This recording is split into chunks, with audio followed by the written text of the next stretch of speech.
Hello everyone and welcome back to a car profile. We are looking at the Mercedes AMG GT3 car that you can see in the background. Now if you do enjoy these car profiles, give it a like, subscribe to the channel to stay in touch with all the latest content, including when we do beat the meta with these cars as well. They're the bops for this car then across the tracks. It does have a bit of a nerf at the medium speed tracks there, the medium speed bop, and we'll have a look why a little bit later on as we go into this. This car has a 6.2 litre naturally aspirated V8 engine. Of course, the road car is twin turbo, so it's been changed there. Front engine, rear wheel drive, more like front mid engine because the engine is behind the front wheels because of that really long bonnet there, and it has 6 gears. There is one livery in GT Sport, but 2 in GT7. So the Black Falcon livery was added. That's that blue livery. When it first started racing this car, it dominated the Nürburgring 24 Hour, finishing between 1st and 4th in its first outing. It's always been at the front end of the field. There, of course, is a new version now out in terms of the Evo, and that is the main car that people will use. But we try out the old car because you guys have voted for this car. We haven't beat the meta with it yet, but did we do it? Well, you can check that out at the end of this video. First track then is the low speed track here, and that is Laguna Seca. So what we do is we do 1 out lap, 10 fast laps, and you're looking at the fastest lap, but we compare the Optimums, which you can see at the bottom. Racing the Audi R8 LMS Evo fastest lap here as we get towards the end of the sector. Very close indeed there, 0.32, so 32 thousandths off the Audi R8. And this car, to be honest with you, is very grippy on exits, and this is where one of its strengths is. It just literally grips on exit. Now, it does have a tiny bit of wheel spin in second gear, but it actually helps rotation. It really does, because it grips again immediately. Let's go into the kink here then. Absolutely no problems there at all. And maybe a tiny bit of understeer at the top end of the mid-speed sort of corners as we head towards the corkscrew, then hard on the brakes, and in we go. Has very good brake assist as well as we go through the here then over towards the right-hand side. What we're looking versus Audi, still very close indeed, under a tenth still there as we go through the final parts of this circuit then, as we get towards this right-hander, chucking it in here, and you're noticing it's very stable indeed, this car. Very, very stable as we head towards the final corner then. Now on exit first gear, this is where power oversteer can happen in this car, but I straighten up as quick as I can then. We're going to head towards the line, and let's see where this car fits then. Versus the Audi R8 LMS Evo has been very close throughout. 1.5 tenths, so basically each sector we lose half a tenth, which is not bad in an old car. Now you have to remember the philosophy of Gran Turismo and Polyphony Digital. They nerf the old cars. But apparently, this is an old car. It doesn't get nerfed. Now, you can see the more modern car there up at the top. We got a 121.2 in terms of Optimums. It's very close. It is very close indeed. And arguably, if you look at the weight difference there between the old and the new car, it's just gone off the screen. It's 20 kilos lighter. So maybe that is significant here. And now you will notice this has changed as well. We've got the drivetrain on there now. As you can see, MR versus FR. You can also see the bop of the car for the low speed there as well. Hopefully this helps. This is a bit of a change, of course. So new tables. There's been a big update with this, which is why it's on a Sunday well, today when it's been released, and not on the Friday, which is what I missed. So you can see there, that's the top 40. We are into the top 48 now because there are 48 Group 3 cars. We are getting very close to the end of these tests. Now, we do need to redo some of the old cars. Do bear with me with those tests. You will see some of those tests coming forward. I'll say some because I'll talk about that a little bit later on. That's it for Laguna Seca, though. What we are going to do is go to the medium speed bop track, which, of course, is Suzuka, one of my favorite tracks as well, of course. So with this car, remember, it's had 5 kilos added here for Suzuka, and we'll see the impact of that as we go through here. Turn 1, absolutely not a problem in this car. In fact, it was so stable through turn 1. It was actually a joy to drive, to be honest with you. And one thing I do find with this car is it handles so well. Now, maybe they're trying to replicate the Nürburgring domination when it first got introduced here, because it does handle very well, being FMR. It really does. The weight is just behind the front wheels. The front wheels can turn, but it's got a bit of weight over them as well. I don't know. It's just amazing. And as you see there, 8 thousandths of the Audi R8 LMS Evo. 8 thousandths. It's so close to this car. It's actually incredible. This is an old car, remember? An old car. Through Tidgney 1 we go. You just saw a tiny bit of understeer there. Had to delay a little bit there, the throttle. And that is the one thing here. When you get towards the top end of this car, in terms of the rev range, that's where it starts to understeer a little bit. Now, top end and mid-speed corners is obviously a lot of corners, and that's where you do see a significant difference as we continue on through here. We're still very close here. 20.4 sets 2. Still a good time, but it has lost a little bit more there because you are expecting 20.3 really in a good FR car. Heading towards Spoon, again, this is where it does start to struggle a little bit. You're noticing that I'm having to delay the throttle because of that understeer, trying to bring the car back then. There is the predominant understeer that I am talking about, okay? It just struggles that teeny tiny bit here as we continue on then towards the end of the sector. So we weren't very far off the Audi R8 at the end of sector 2. How far off are we at the end of sector 3? Well, we're half a second off, and that is where the significance is. A 44.0 there, sector 3. It did go into the 43s at some point. 130R, not a problem there, apparently, as we go into the braking zone here at the Casio Triangle. We turn in a bit of understeer there as we go through to the left. We're going to accelerate out of here and head towards the line then. Stable on exit there. You've seen the stability of this car. Where are we versus that Audi R8, which got into the 58s, remember? Here we are at a 59.4. That is the old Audi R8. LMS Evo, excuse me, it's a bit stuffy here as well, so you know I have to get extra air in to breathe. But yeah, that's the old Audi R8 because it has been nerfed slightly again as we look at it here then. So the Porsche is still at the top there, the Porsche 911, but it's not in the top 10 there. The newer car is P10. You can see that down at the bottom then. They are talking points, but it's still P17. So he got a 59.2, so it's still up there, this car. This car is pretty good, to be honest with you. It's not far off the new car. It's still there or thereabouts. Looking pretty nice, this car. It really is indeed. As we can see there, the top 30 then. So you've seen some of the older cars down here as well, or you will do, because that's where Gran Turismo predominantly put them. They do put them out there. So you see the Z4 hasn't changed. The prototype hasn't changed. This is where I expected the car to be. But apparently not. Apparently it's good. Maybe they've forgotten about it. That's probably going to be the title of this video, of course. Have Gran Turismo forgotten about this car? Because I feel like they have. I feel like they haven't changed it, and I'm not sure why, to be honest with you. Again, it's like similar to the GTR that we tested previously, the old GTR versus the new. The old GTR has been significantly nerfed. Why this hasn't, I do not know. But do we want it nerfed? Do we want the old cars nerfed? I don't know. Personally, if it's a different car, no. Now you're going, Tidge, this is a Bathurst? No, we're doing Sardinia 8 in reverse, which I found fascinating, to be honest with you. Now, this corner here is very good corner to test for cars here. And same for the hairpin coming up ahead. Okay. Now, the reason we're doing this circuit, by the way, for those wondering, is the fact that it's a good circuit. And I said I was doing this circuit, and literally the week after, it was a daily race. It was very bizarre. It was like they were watching the video. This corner here, very tricky to get right, of course. And again, it does show some real big strengths in some cars and not others. Now, the classic GTR is down at the bottom right. I've only done 3 cars at the moment because I've been changing the video completely. And you can see there we're 3.5 tenths up on the old GT. So I expect this car to be similar to that car. And it's nowhere near. It's completely different so far. We've seen that throughout the video.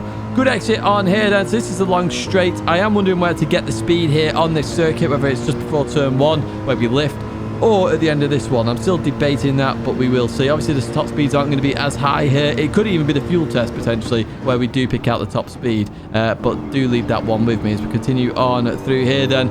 Very nice exit there. We're still seeing the stability. Nearly half a second up now on that GTR as we come into this. So a very, very large chicane then. So in towards the left we go. You've really got to get over left quick. And then in towards the right. A lot of cars to follow. A lot of oversteer on this particular corner. Not here in this AMG GT3 car. A lot of cars do suffer there. And it's something that's really hard to get right. So it's really going to pick up here in sector 3. Whether it's strong or not strong. Obviously, you saw it was stable as anything there as we go through this final corner. Again, another corner. Very critical for stability. So this track, I am actually enjoying a lot more than Bathurst, if I'm honest. I did regret doing Bathurst when I was in the MR car because I knew I was going to be spinning a lot. This one I could put in a lot more tests there, and we can see there half a second up on the GTR, which is significant, and that does put it in rank 1 then. So Sardinia A in reverse, what are you thinking? Good choice, not good choice. It's what I'm going with from now on.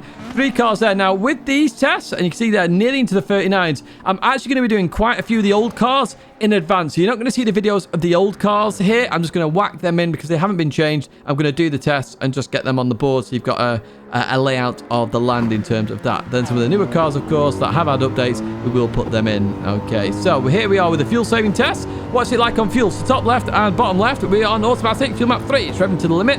That's how you save fuel if you are an automatic driver. Right side, half shift, and then the emergency fuel saving down in the bottom right. They are how you actually save fuel if you really, really want to save fuel. Of course, emergency fuel saving down in the bottom right, which I had to do in the recent team versus team event I did as well because, yeah, we're 1 lap down. Right, we get to the 2,000 meter board, which is where we stop and we have a look at the fuel. So top left finishes first, so it shows you do rev this car. 51% fuel used, though, which is significant. And I'd argue, actually, top right, 61%. It's only just down by 1.5 tenths, but we save 10% of fuel. So this car is a very thirsty engine. Very thirsty. You want to avoid revving this if you are fuel saving. So short shift even more may even help even further and not lose that much power. Automatic fuel map 3 then finishes bottom left there, 59%, so it's slower than half shift and gets, well, it uses more fuel to get there. And then bottom right, look at that, 69% saved. That is a big fuel saver there, 18% saved versus that top left-hand side. That is big, that is up there. The biggest fuel saver is 20, I believe, so it's nearly at the top of that leaderboard. What we'll do now then is look at the performance. Why do we measure performance, if you're wondering? Because that is the critical part of this. You short shift in these cars to save fuel. So literally it's an acceleration test out of corners. That's how you measure how good of a fuel saver it is with how it saves. It's why we do the test this way, if anyone's wondering why we do it. There are other ways to do it. I mean, I do log all the fuel on all the tests as well, so you'll be able to see that on the website soon. I know I've said soon a lot of the time as we get to P28 then here for the Mercedes AMG GT3. So not that good in accelerating. It might explain Suzuka a little bit because obviously if it's added weight at Suzuka, because it's specifically the mid-speed bop there, obviously that acceleration is reduced even more and that would push it down a bit more. So maybe that's the issue here. Maybe I added a 10th there and that's why it was a bit worse on the mid-speed corners, more weight. Of course, front end will lift more on acceleration. And then you've also got the fact that there's more weight in general, so accelerating becomes slower. That is potentially what happened there. Not too sure. Now we get into the fuel saving section here. So obviously the fuel there on the left is how much fuel it got to the line. On the right is how much it has saved versus fuel map 1. So the obviously flat out test. Okay. So we've got like the Volkswagen Beetle. That is, I believe, the best fuel saver because it's 14% here. It gets to 20 in the end overall on the emergency fuel saving. We're still not seeing this AMG. So it's P28 before. P21 now. So it's actually quite good with the short shift, actually. Really good, in fact, there. So it saved a significant amount there. It's about where all these cars are. There are still better cars in terms of fuel saving, but it's not that bad. We know it's been a fast car at some of these car profile tests that we've done in terms of the Laguna Seca, Suzuka and Sardinia A layer, and it said Bathurst then. We're not doing Bathurst anymore. So it goes up to P21.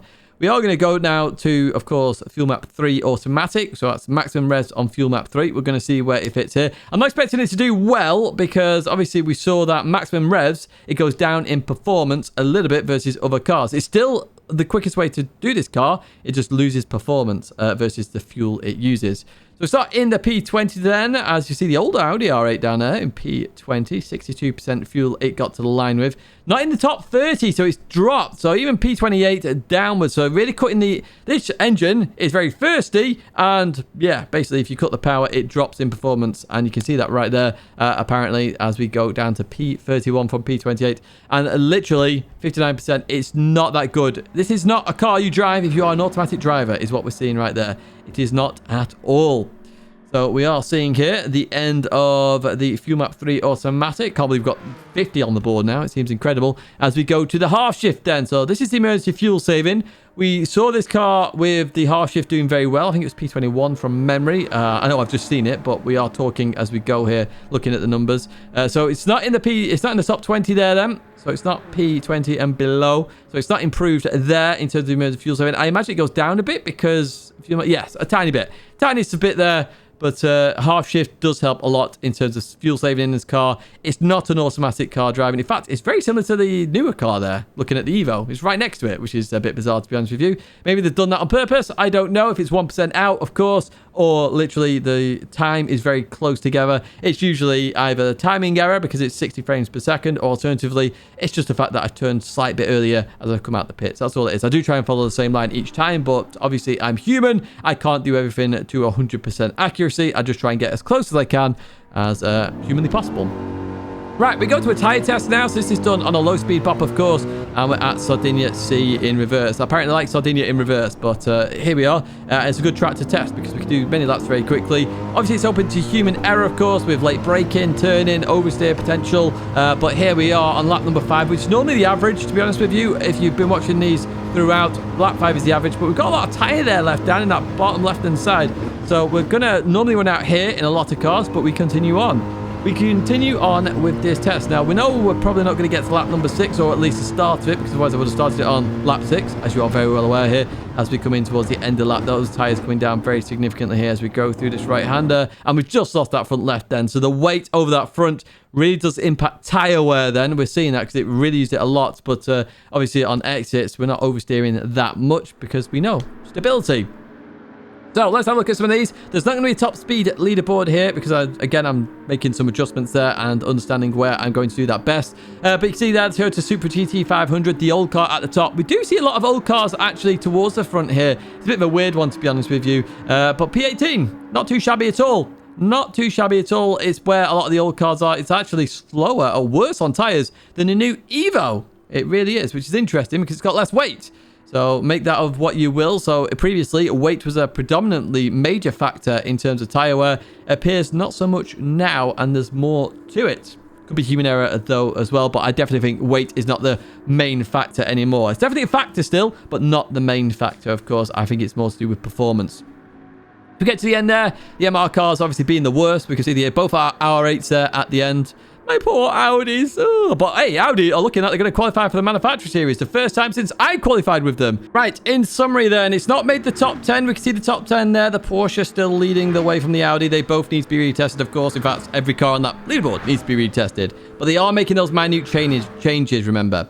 P11, though, for the Mercedes AMG GT3, is literally the lead car that doesn't need retesting. It's actually a very quick car, this car. I'm amazed. I do believe they have forgotten about it, if I'm brutally honest. And maybe they'll see this video and actually nerf it into the ground. I'm not too sure. I apologize in advance if they do, and it is your favorite car. But the point of these tests is we find literal gems amongst Group 3. We've done it before in GT Sport. We're doing it here in GT7, and there is a gem for you. It's actually a pretty good car to use still, even though it's an old car.